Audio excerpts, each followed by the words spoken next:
Thank you for the inspirational opening speech, Eugene.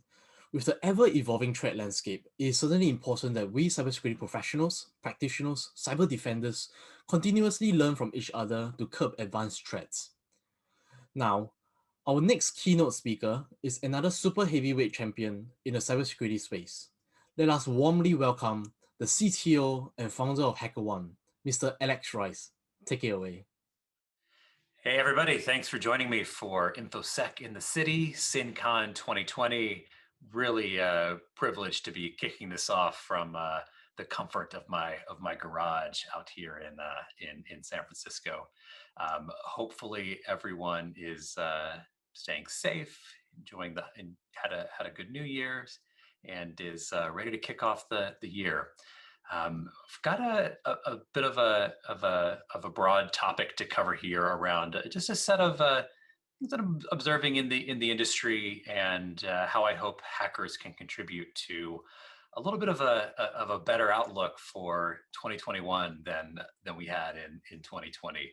I'd like to think a little bit on the optimistic side that we're turning a corner here, and things can look up for the better, even if it doesn't feel like that day to day. I find it always like I'm a hopeless optimist on that front.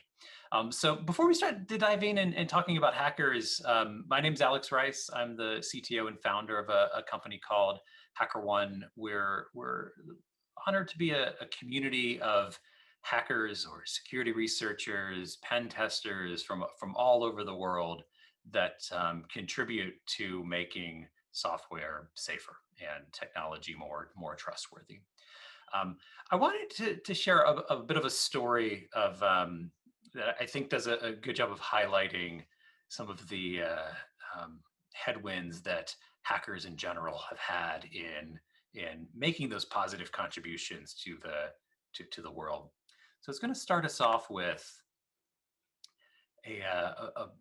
one of my favorite hackers on the planet. If folks don't recognize him, this is Sami Kamkar from a number of years ago, that has stayed active in the security community, made some very meaningful contributions to our collective security from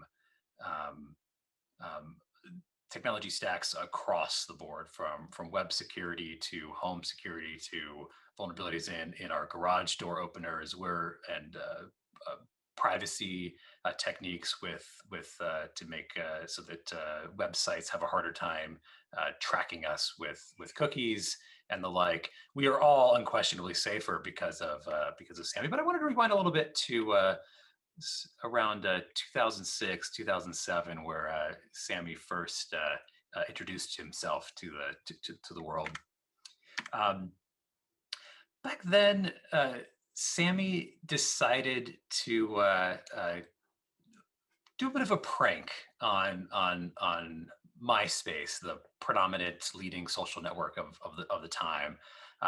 He found a cross-site scripting vulnerability in the site, and not being an evil person, decided to do a bit of a prank on it. So he weaponized the vulnerability to cause anyone who was impacted by this vulnerability to become friends with Sami, and then immediately post, most of all, Sami is my hero. So he codes this up, he sends it to one of his friends, and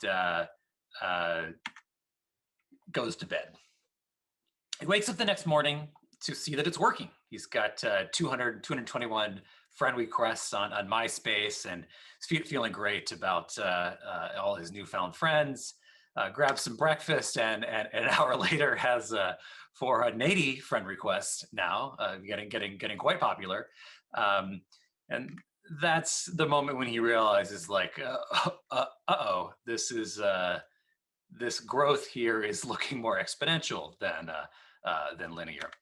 So fast forward 18 hours, by the end of the day, Sami became the most popular person on social networking of all time at that point, with over a million friend requests. And about an hour later, MySpace goes down. They take the site offline because it wasn't handling it and needed to solve the problem.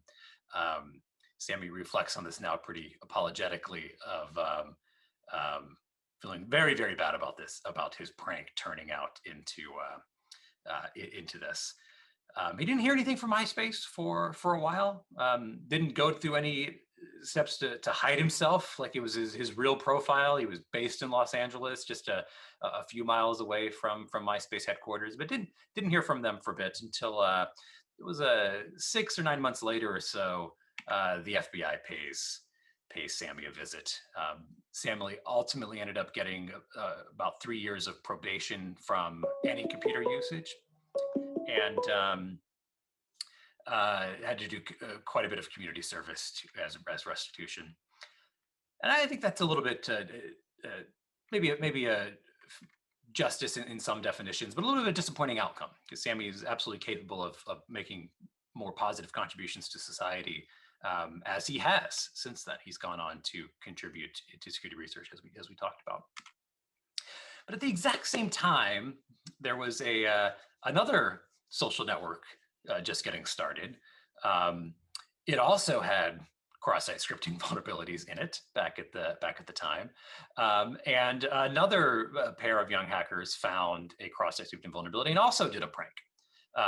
This prank, though, replaced all of the CSS on the site so that all your Facebook profile, if you got infected with this, would look like a MySpace page instead of a Facebook profile, and they called it Face Space. So everyone that got infected with this thing slowly turned the site into Face Space. But instead of the FBI coming their way, one of the founders and head of engineering at Facebook at the time found out, had attribution on who was responsible for this, sends an NA message to the individual responsible, Chris Putnam, and a very different tack, though, and that ended up hiring him onto the engineering team to protect against categories like this, and be one of the initial security hires to the organization. And that path ultimately helped Facebook develop a much stronger security culture than MySpace was ever able to introduce. But it's also it was a much more productive outlet for those skills and that creativity.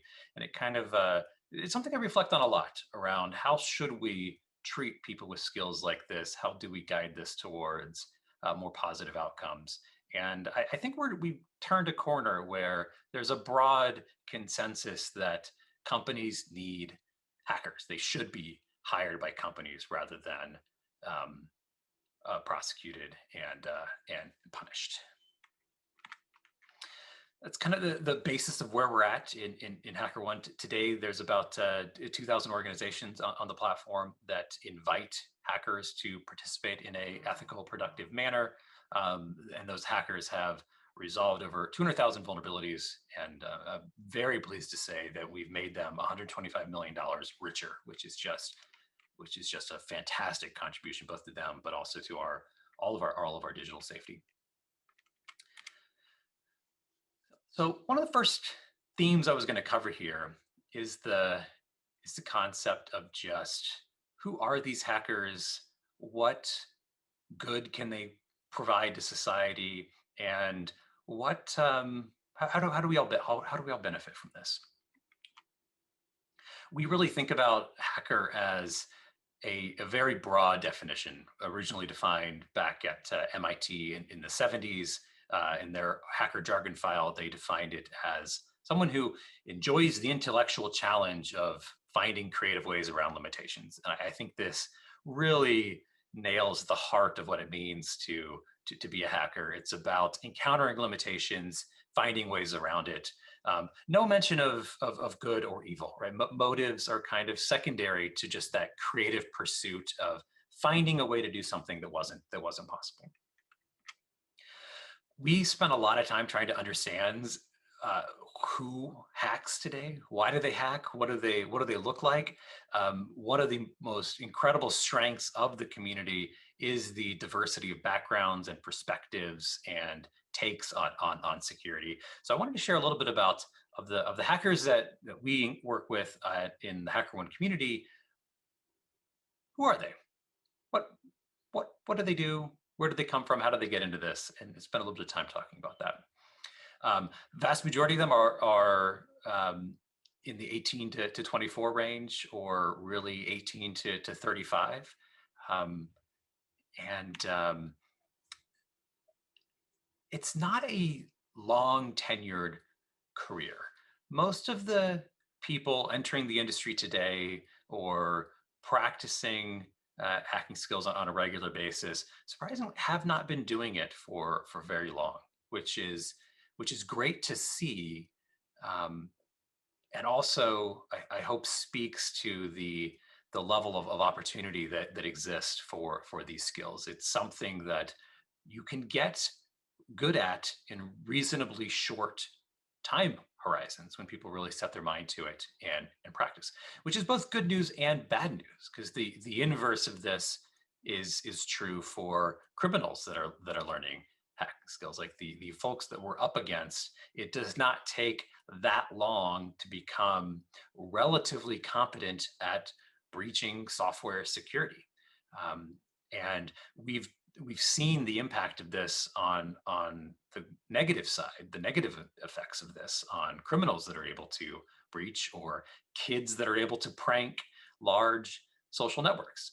And what we haven't been good at is converting this to positive opportunity, both professionally and economic, for the folks that have these skill sets. I think it's really fascinating to spend a little bit of time understanding the motivations of people that decide to do this type of work, that decide to hone and practice these skills. And far and away, the reason that we see reflects back on that early definition of a hacker, that we say it's there for the challenge. It's that creative challenge of accomplishing something that shouldn't be possible. But increasingly, people are doing it to make money. This is, and as they should be, this is a valuable skill set, and those skills should improve your life, and economic opportunity is one of the most meaningful ways to do that. But the list of motivations for other people are just as diverse as the group of people that participate in this skill set. They're there to learn. They're there to share. They're there to have fun. Um, they're doing it for altruistic reasons of protecting and defending and doing good in the world and helping others. And then there's a little bit of ego in it as well. Like, this is, you feel good when you know you've done something meaningful there. And then on the next time, we wanted to spend a little time understanding the origin of how you get started in this. And similarly here, there's a pretty diverse story for how do people get started with hacking. There's a lot of people, the impetus was seeing the impact of a breach in the public. That starts triggering that curiosity around, like, how does this work? How does this happen?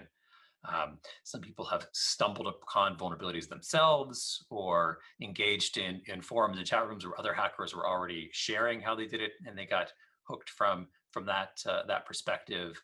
A lot of folks got into it from gaming, which is how I got into computer security, was reverse engineering games that I wanted to have a bit of an unfair advantage on back in the 90s.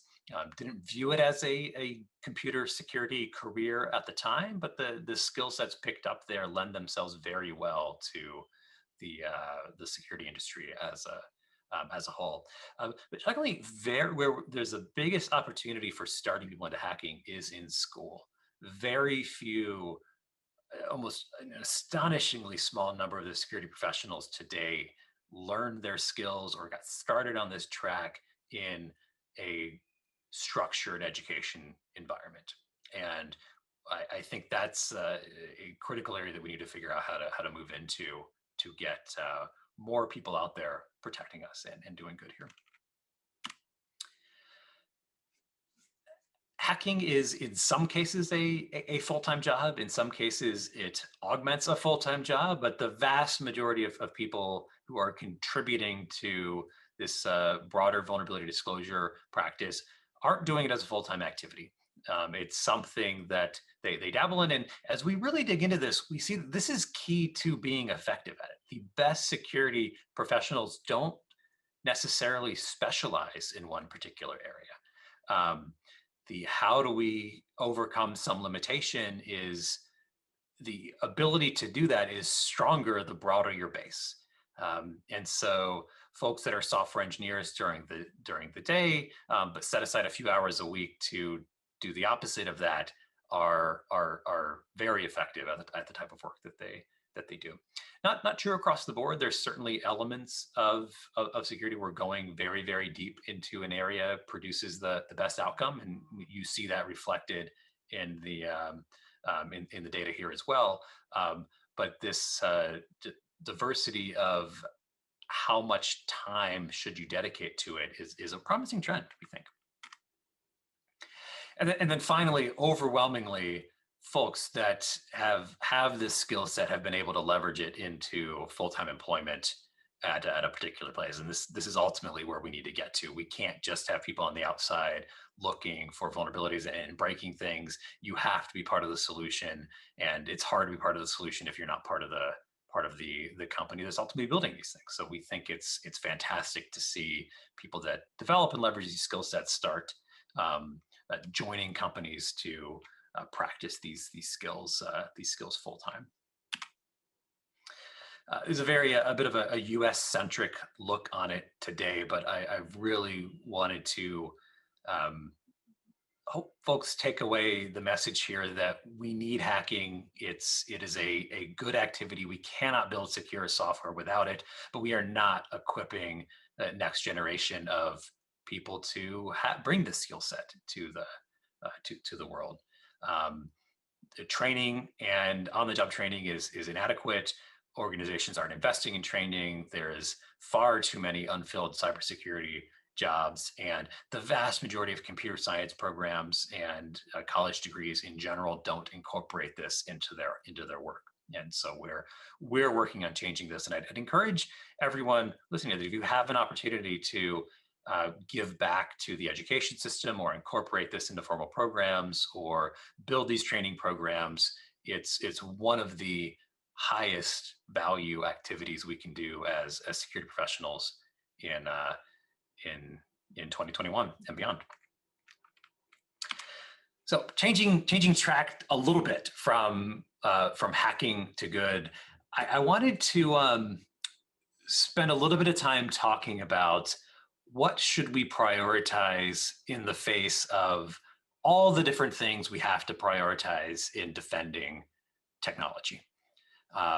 This is a incredibly difficult task, and just finding the problems is just one part of the solution.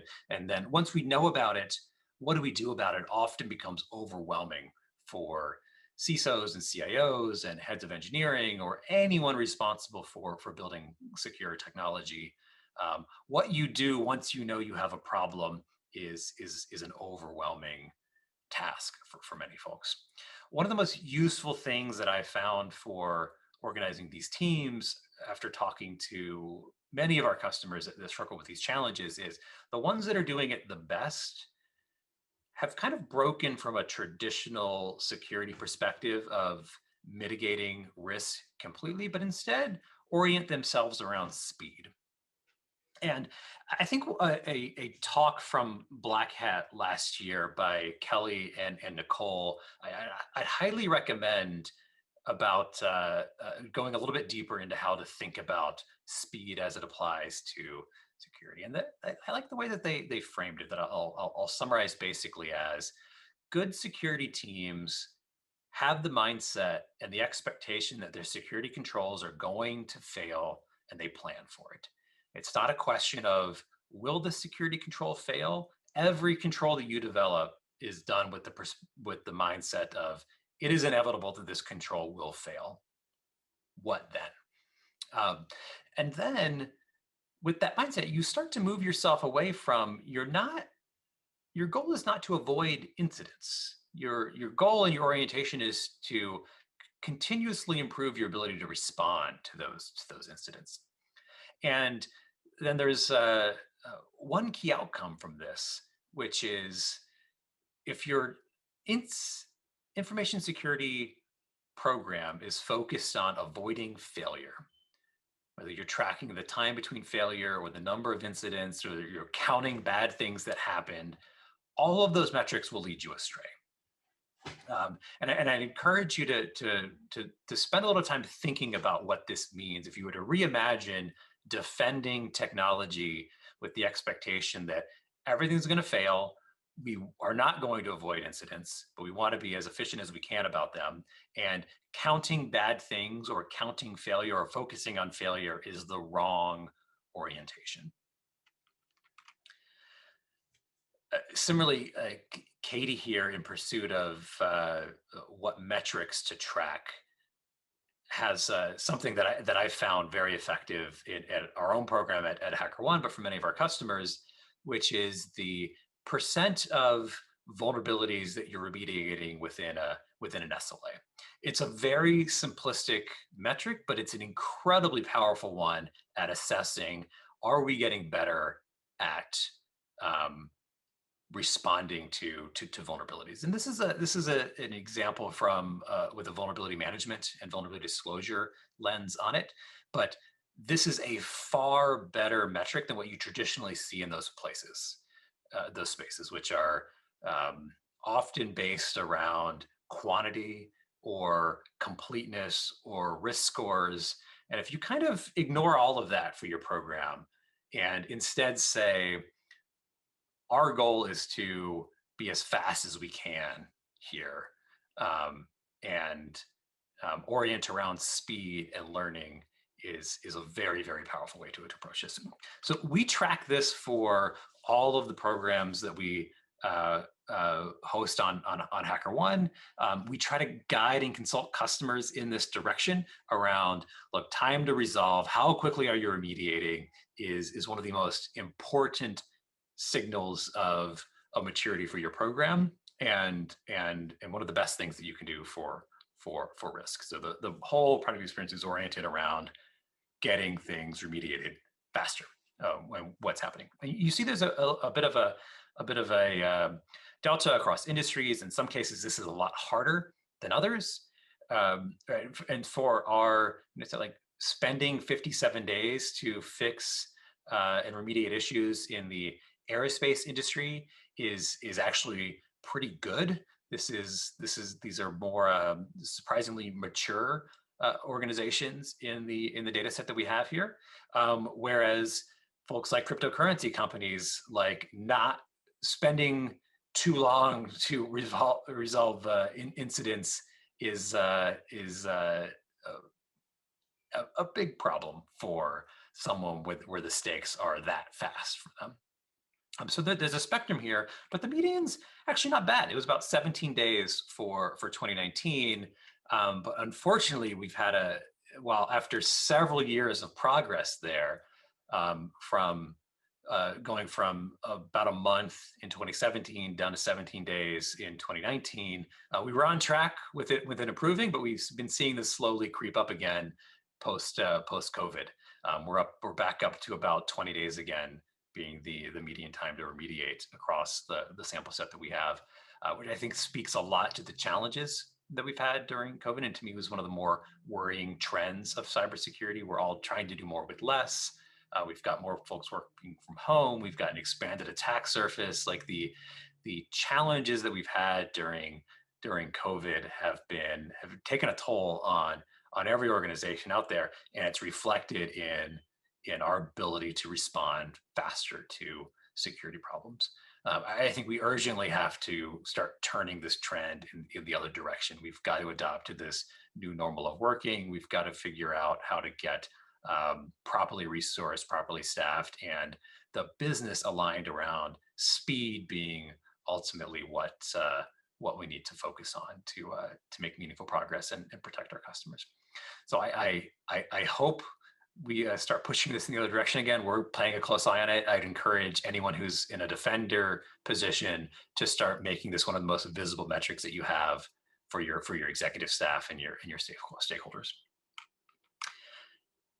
Next, I wanted to talk about one of my favorite topics in security around transparency. And my general thinking on this is related to what we just talked about at the very beginning of the last section, where Kelly and Nicole so cleanly stated that like things are going to break. Stop trying to avoid it. And I think, generally speaking, this is a healthy perspective to have in information security. Bad things happen. And one of the most pertinent questions for us is, how do we retain or rebuild trust when they do? If you're in an area where trust is essential, which is almost all of our businesses, and we know that bad things are going to happen on a regular basis, how do we continue to instill trust in our customers and our constituents and our executives and our board that it's going to be okay, even though these bad things are guaranteed to happen? I have found that transparency is one of the most powerful tools and under leveraged tools that we have to address this and to build trust. I think one of the things that illustrates this well, and there's a lot on this graph, so bear with me for a second, but what you're seeing here is the causes of death in the United States. This is like one of the worst things that can happen to people. Unquestionably a bad thing, happens every day in the United States. People die. And this is a little bit stale data. I was reflecting on this when I was putting it together. I really want to see an updated version of this that has COVID-19 on here as well, because you see the pneumonia and the flu down there at 2.5%. But generally speaking, the vast majority of people are dying for these reasons. This is still largely representative of what death looks like in the United States, and it is not dramatically far off from most other developed countries. However, these are the causes of death that people Google for in the United States. And far and away, the most probable way for you to die in the United States is heart disease. And almost nobody proactively searches for information on it. Cancer is at least somewhat representative, but then as you get down the list, you see people spending a lot of time researching things that are very low probability of it happening to them. And then this is compounded a bit by, what does the media report on? What do you hear about? Like as you open up the news or your social networking feed, what's your perception from there of what's going to kill you? What's the bad thing that's going to happen to you today? And here, there is this disproportionate emphasis on terrorism, homicide, suicide, which are very unlikely ways for you to meet your demise, but consume the majority of what we spend the time worrying about or focusing on. And this pattern here of humans not having a rational understanding of risk and bad things happening plays itself out time and time again across a number of areas, including cybersecurity and our industry. I love this quote from Nicholas Kristof at the New York Times, who I think captures it well. He says, in journalism, we cover what has happened today. They're all over a press conference or an explosion, but they don't cover the things that happen every day. They miss the stories about everyday improvement and everyday progress, because the things that happen every day are never quite news. In this quote, he's talking about diarrhea. Diarrhea is the leading cause of death in children under 5. In like the 30 minutes that I've been talking, something like 40 kids have died from diarrhea in the world. And when is the last time you saw a news article about diarrhea? It's just, it's not something we spend a lot of time thinking about. If you take this and you apply this analogy to security, what are the things that we hear about all the time and we focus on all the time? This week, it's SolarWinds and the breach of the week, which is probably worth us spending time on.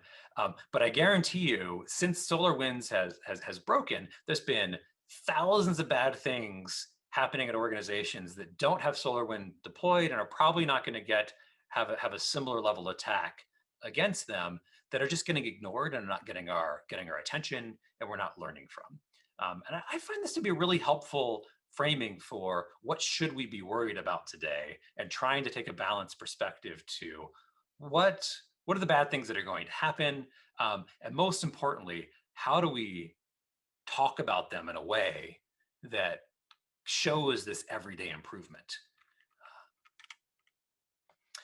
This is an example of headlines from breaches that happened at different organizations that all have an identical root cause at it. And I'm sure as you read some of these, you start to form an opinion about what it might have been. These are all big companies: GitHub and Google, Twitter, Facebook. They know not to store plain text passwords. They have great practices around not storing plain text passwords. All of them have had this happen because an engineer somewhere turned on logging. And I call this example out because I think there's two important lessons to take away from this. One is, this is not a good thing that plain text passwords were discovered at organizations. It's bad. We should fix it. It's a bad thing that happened. There's almost zero risk to anybody because of this. These were all logging incidents. There's no data breaches associated with it. There's no real negative outcome. It's something we need to fix, but do we need a bunch of news articles about it? Do we need people freaking out about this? Do we need consumers to be worried that their Google password has been compromised? No. But that's how InfoSec is oriented today, because we spent a lot of time focused on news rather than what's likely to kill you, what's most likely to cause a breach. Where do we need to focus our time and energy? That's number one.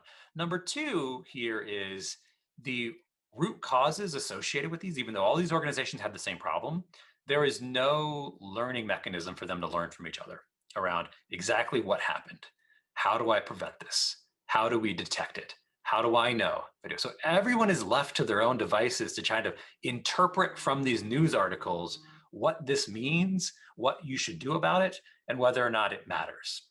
And that's just a huge missed opportunity, both for these organizations to build trust by saying, hey, actually, like, there is no risk to you. This is not a big deal, but it's good hygiene, and here's what everyone should learn from this. And so we're doomed to keep repeating the same mistakes and dedicating precious time and resources towards things that really don't matter. One of the things that I think helps this a lot is developing a track record of talking about the bad things that happen in cybersecurity on a daily basis, around setting this baseline of, we know we have vulnerabilities. Vulnerabilities come in all the time. Here's how we resolve them. And here's our process for letting you know about something that really affects you. Like, here's how you as a journalist can tell that this was just another vulnerability on a Tuesday versus this is newsworthy. This is something you need to write about. This is an example of Starbucks here, which is they're a customer of ours, but they also have a very progressive team that's very transparent with their customers. They disclose most of the vulnerabilities that are found in their technology stack for purposes of helping others learn, building and establishing trust that you can trust them, and that even though they have vulnerabilities and bad things can happen, that they're proactive about it, they're taking steps to do it. And most important, this helps disarm the daily news of, like, if a journalist would find out about any one of these vulnerabilities, suddenly it's not news anymore.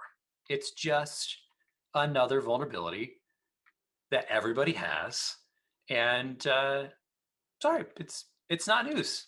There's nothing to explode over here. Without this putting context, if you were to just take this line right here, that feels like a news article, right? Feels like something that you would see on the front page of the New York Times or the Guardian of like, but it's not news. Things like this happen all the time. There's actually zero risk to consumers. Consumers are safer because this happened. Zero risk might be a little bit far, but in this particular case, there was no harm to consumers, no need to worry about it. It was found, it was resolved, and now you are safer here than at your data is safer here than at other places. And that's important progress that we don't talk about. Similarly, the Department of Defense, which is a very surprising source of transparency to me in the United States, does the same thing. They also now share a large majority of the vulnerabilities that are discovered in their systems for purposes of showing that there's continuous improvement, that they are trustworthy, and helping others learn. And this is just it's hard to understand how incredible it is for me to see this, because there's so much that you can learn from looking at the bad things that happened to others and how they did it, and applying that to your own programs or your own skill set. So I'd call that out. We try to correlate this as much as we can and make it as accessible as we can, because we think there's an incredible amount of value in this transparency. But the meta benefit to your businesses and the businesses that are protecting your data is that they're able to tell more confident stories about should you trust them with your data, and how can you expect them to respond if a bad thing does happen. To start all of this, I think a lot of this begins with the acceptance that you're going to have vulnerabilities, bad things are going to happen, and you want to learn about them and you want to have a conversation about them. Unfortunately, we're not there. This is getting better. This number was 94% about 18 months ago. Now it's about 82% of the Forbes Global 2000 there. So we're trending towards it. But the vast majority of the largest businesses in the world that are protecting most of our data, they do not have policies for vulnerability disclosure. There is no transparency that you can expect from them other than a breach notification. And there's no established process for you to point out a problem to them if it exists. And the impact that this has on the hacker community is, of our community of hackers, 63% of them have chosen not to report a vulnerability that they discovered. This is an incredible missed opportunity to get more of this security feedback into organizations and develop positive conversations around how we get more secure. About 21% of them say it's because they couldn't find out how to report, and another 15% said that they just got ignored even when they did. We've got to do better on this front. It starts with transparency and hopefully leads towards trust. Breaking it down I wanted to specifically pull some local city data for the folks local there in Singapore. Y'all are home to a little more than a dozen of the Forbes Global 2000. Unfortunately, none of them have a process to report a security vulnerability to them, which I hope we can partner on making better. I want to see this go up to a fraction of a percent sometime in the next year. I think we can make progress on it. But the story is not that much better globally. Like the U.S. only has 28%, and that's the norm for most developed countries out there. So we've got a long way to go on this front. I wanted to leave the transparency topic with one particular thought that is one of the most predominant things that is on my mind these days, and I hope you would walk away from this, which is fundamentally, because of our aversion to transparency in cybersecurity, we don't learn from our mistakes, and we have to learn from our mistakes. We have to figure out how to do this. The stakes are just too high for learning from the mistakes of others to be a voluntary practice. I think we've got to move towards a model where the norm is sharing incident data. I got this from Alex Stamos in his Blue Hat keynote last year. I'd encourage you to listen to it if you're there. But there's a great model for this in automotive and the aviation industries, where when there's a mistake or even a near miss, there's a thorough incident investigation, accident report, and it's published for everyone to review and learn from. If we, I think Alex Stamos said it quite well, where if the aviation industry approached transparency and continuous improvement the same way that the cybersecurity industry does, it would be impossible for us to fly. Like planes would be falling out of the sky left and right. It would be just an unworkable industry. And the model that they found for mistakes are going to happen. That's okay. There's a safe way to share without exposing yourself to additional liability and additional risk. And this is how we get better collectively as an industry, is a powerful model for us to consider as an industry. I think we have to figure out how to do this. And my dream is that we get to a world where transparent, detailed incident reports are just the norm for cybersecurity, whether it was a full-on breach or a near miss. If we can't figure out how to do this in a way that doesn't shame and disincentivize companies from doing so, we're doomed to never move forward here. This is not going to be easy. This is going to be a long way to go global. So I wanted to encourage everyone to do their small part to add a little bit of transparency to whatever area of information security you're working in. And a little bit at a time, we can normalize, like, bad things happen here. It's not news. It's okay. Let's share. We try to practice what we preach here at HackerOne. So in our contracts, we commit to disclosing every security vulnerability in our environment, no matter the severity, no matter how it looks. You can find this at hackerone.com/security and browse through every security vulnerability we've had going back 6 years, including incidents that we have no obligation to report on. Right? I gave you an example here of a attack that we suffered in October. No data breach involved, so we don't have to tell anyone about it. But we think it's a wasted opportunity for us to do that incident investigation and not share it with the world. This is not an easy thing to do. It's a scary thing to do, honestly. But we're going to have to take these little steps to show others that transparency is actually how we fix cybersecurity and re-earn trust with everyone that we're building technology for. So I wanted to leave you with those 3 thoughts for the day. Hacking is good. If above everything else, prioritize speed, and please join me on my crusade for transparency. We as an industry are not trusted. People do not trust the technology that they depend upon. They do not trust that when you enter data into a website that it won't get breached. We have to turn that around. And I don't see how we restore trust in our profession without bringing transparency to bear on the problem. Thanks everyone for sitting with me wherever you're at. I hope to get back out physically to visit y'all for the next conference. I'm optimistic that we'll be back to travel as normal soon. So hope to meet folks in person next time around. But please reach out to me with any thoughts or comments at arice@hackerone.com or Senior Rose on Twitter. Really, thank you to all the organizers for having me here. It really was a privilege. Everyone, please enjoy the rest of the conference and stay safe out there.